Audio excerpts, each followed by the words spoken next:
out of the benevolence of my heart, I can designate that unused premium to go to a deserving American.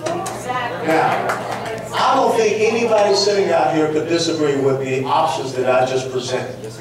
But it is about incentivizing healthy living. Therefore, the insurance companies don't make a profit off of Alan West being healthy and taking care of himself. That's what we have to get back to, is to get back to promoting the individual.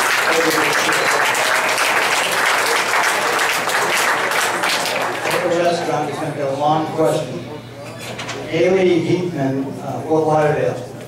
Congressman West, you have voted to defund NPR, defund Planned Parenthood, and reduce funds to the U.S.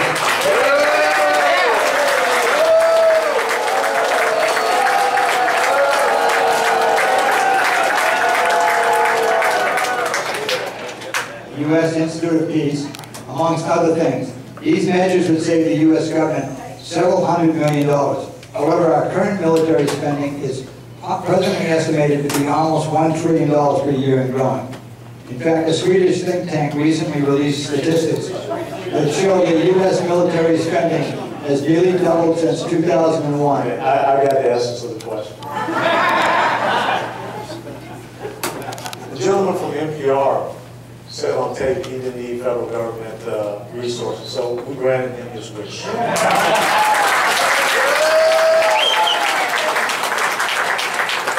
As far as Planned Parenthood, Planned Parenthood is a $1 billion not-for-profit organization, which if I went back and I read some reports, their fiscal reports, over the past 2 to 3 years, Planned Parenthood has posted $110 to $120 million of profit.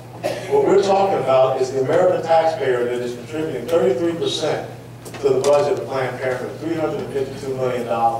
I think, as being a good steward of the American taxpayer dollar, I think that there are better places where we can invest that $352 million.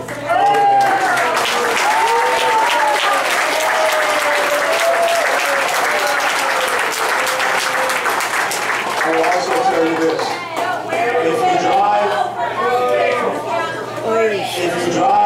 if you drive up to, and I would love. Where's the women go?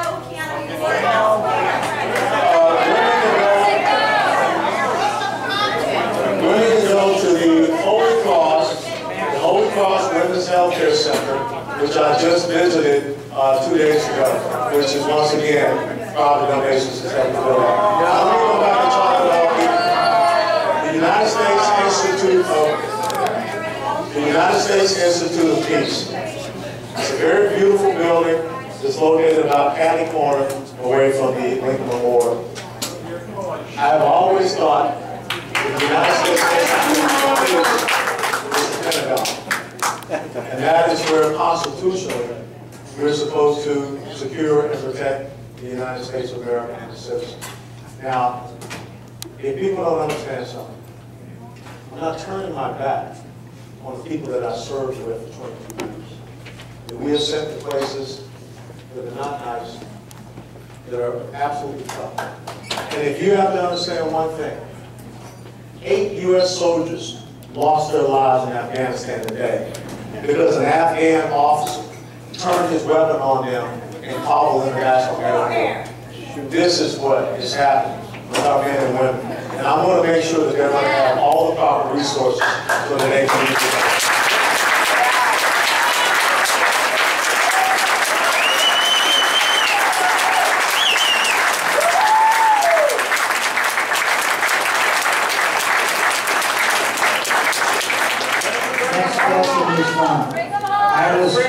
Scoble and Honey Gardens read balanced budget amount. What revision would keep taxes in check? Taxes could just rise with increased spending.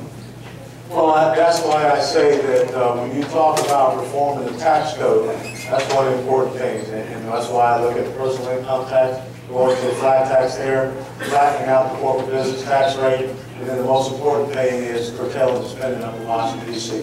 And that's how we're going to get to the balanced budget. We've got to prioritize our functions in Washington, D.C. if we're going to get to a balanced budget. You know, how many people remember the movie Dave? Remember when he brought his CPA in and they sat down and they went line by line over the federal budget? I gotta tell you something. That's what we should be doing.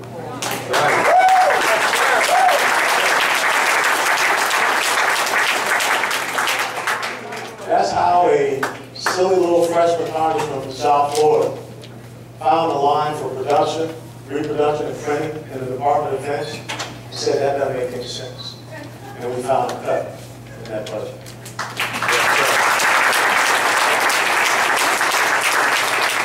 Next question, Michael Midas, Fort Lauderdale. Why are we in Libya? Wasn't the president forced to go to Congress regarding an initiative? What are the chances of a constitutional amendment to term limits in both the House and Senate?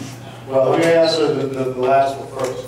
You know, the people up in Washington, D.C. right now, those guys are not going to vote for term limits. It's just all. I mean, I will tell you right now that my mental term limit, of course, based upon being reelected, if I can't make a difference in 6 to 8 years, I'm coming home.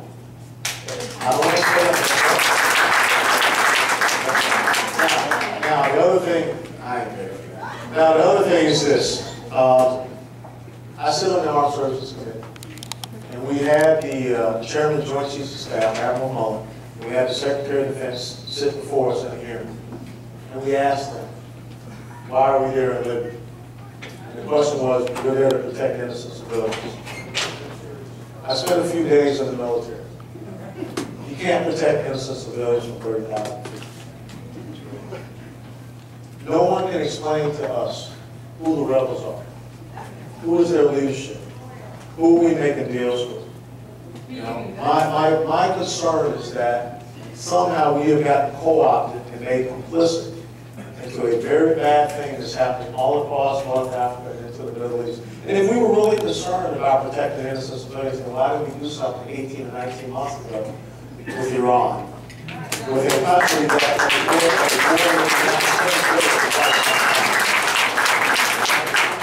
but that cannot be the measuring stick of us committing our military forces. Now, a lot of people say bring the boys back home. Let me tell you what I don't agree with. I don't agree with nation building and occupation style warfare. And that's what we've gotten bogged down with in these different countries. I believe in this. You have to utilize the #1 asset of the United States military, and that's the strategic mobility. To be able to track this and find where he is trying to establish his sanctuaries, reach out and strike him, and then pull back.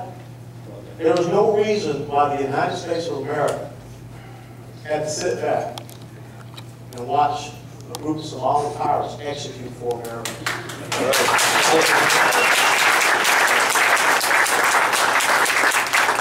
There are certain places in the world that people don't understand one thing, and that's strength. And when you don't show strength, then you get the type of reaction that we see all across the world. When the Arab League says to the United States of America, we will deal with the Iran situation ourselves because we don't have the patience and you don't have the will to do it yourselves. When Saudi Arabia is going to Russia because they don't believe that the United States of America will help to secure the Straits of Hormuz or the Iranian influence that's going through that theater of operations. And never forget that Shah of Iran, not the greatest of fellows, but when we allowed the Shah of Iran to be deposed, what did we get? And with the Ayatollah, you got Hezbollah, and you got the Hamas. And how many people here can remember a gentleman in a wheelchair by the name of Leon Klinghoffer? It was pushed off the Achilles Lara into the Mediterranean Sea. That was Hezbollah. And see, before Al-Qaeda came around, the #1 Islamic terrorist group that had killed more Americans than anyone else was Hezbollah. And it's Hezbollah that has the capability of striking every city in Israel with a missile right now. That's the threat, that's the danger.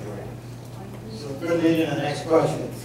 Clinton, Chanel, Walker, Raton, he'd like to hear your thoughts on Israel. My thoughts on Israel are very simple. The The United States of America recognized the modern state of Israel back in May of 1948 within 16 minutes of them declaring themselves an independent state. America has always been there to support Israel. And if we do not support Israel, then the next target is the United States of America. Israel is the only bright, shining light in a sea of darkness, full of despots, the dictators, the autocrats, and the theocrats. Right now is, without a doubt, the most threatening moment for the future of the state of Israel. First time in 40 years, Iranian warships went through the Suez Canal. Rockets and mortars have increased coming into southern Israel out of the Gaza Strip, because the Egyptians, who are now supposedly pro-democracy, the military gave Hamas the green light. Egyptian military officials traveled over and had meetings in Syria. Israel is right now facing a three-front war. But what will the United States do? Ask your president. If Israel puts in that spot, I'm afraid that Obama will not do anything. That's what worries me. And what will Congress? I bet you voted for him. Well, hold on, time out. The most important thing is this. The United States of America has to show the logistical support and the material support to Israel. The United States of America cannot allow the United Nations to unilaterally declare this summer a Palestinian state. If that happens,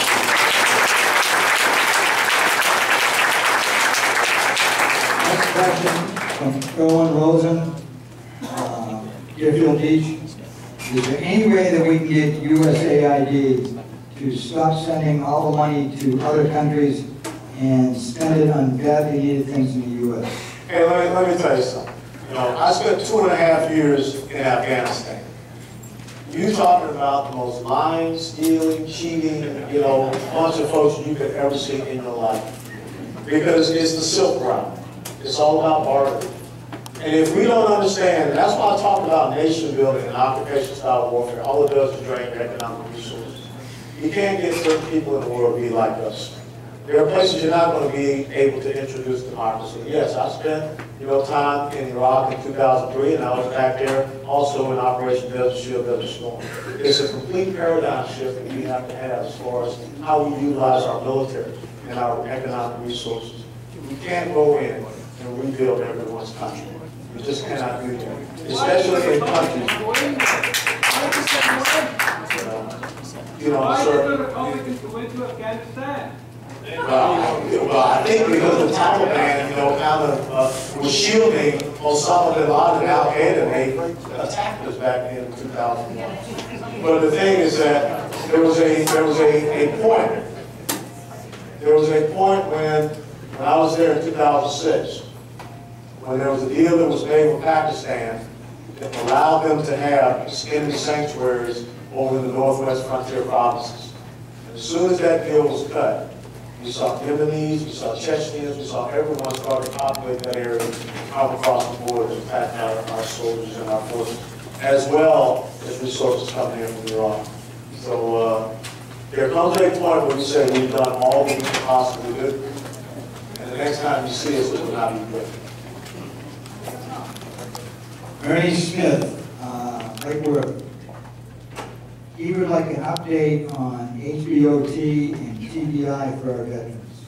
Well, one of the things that we have to do currently, when I get back to Washington, D.C., we've got to go through the defense appropriations bill. We've got to go through a lengthy process of marking that up, as we say, to make sure we fund the military for fiscal year 2012. After we can get that defense appropriations bill approved, then we will turn around in House subcommittee hearings. We will start hearing things as far as alternatives.